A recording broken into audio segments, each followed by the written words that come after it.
శ్రీ గురుభ్యో నమ. ప్రజాభ్యో యోగక్షేమ. మనకు చాలా వరకు కూడా స్వప్నాలు కలవరం వస్తూ ఉంటుంది.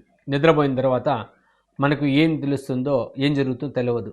అదేవిధంగా తెల్లవారేసరికి చాలా వరకు గుర్తుండవు, చాలా నిదానంగా గుర్తుకొస్తూ ఉంటుంది. ఇది సర్వేసామాన్యంగా జరిగేటువంటి ఒక ప్రక్రియ. దీంతో ఏ కలవరం ఏ ఫలితం ఇస్తుందని చూద్దాం.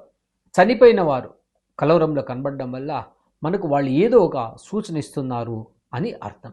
అదేవిధంగా దయ్యాలు భయంకరమైనది కనబడినప్పుడు మన పాతది ఇష్యూస్ ఏమైనా ఉంటే అది క్లియర్ అయిపోతుందని అర్థం.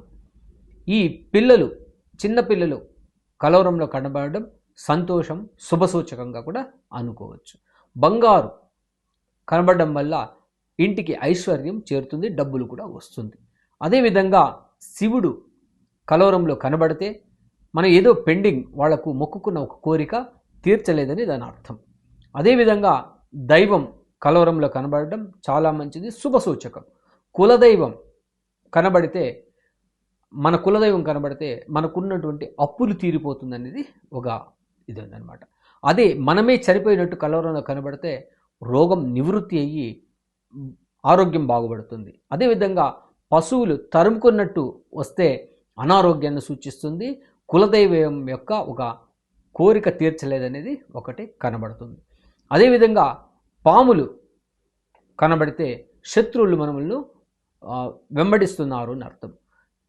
చనిపోయిన వారు కనబడితే ఒక రకంగా కూడా శుభసూచకమే, వాళ్ళు ఏమో తెలియజేయడానికి వస్తున్నారు అర్థం. ఏనుగు కనబడిందంటే మనకు ఒక అధికార ప్రాప్తి, ఒక ప్రమోషన్ ఉందని. పిల్లి కనబడితే మనకు ఇంట్లో దొంగతనం జరగబోతుందని అర్థం.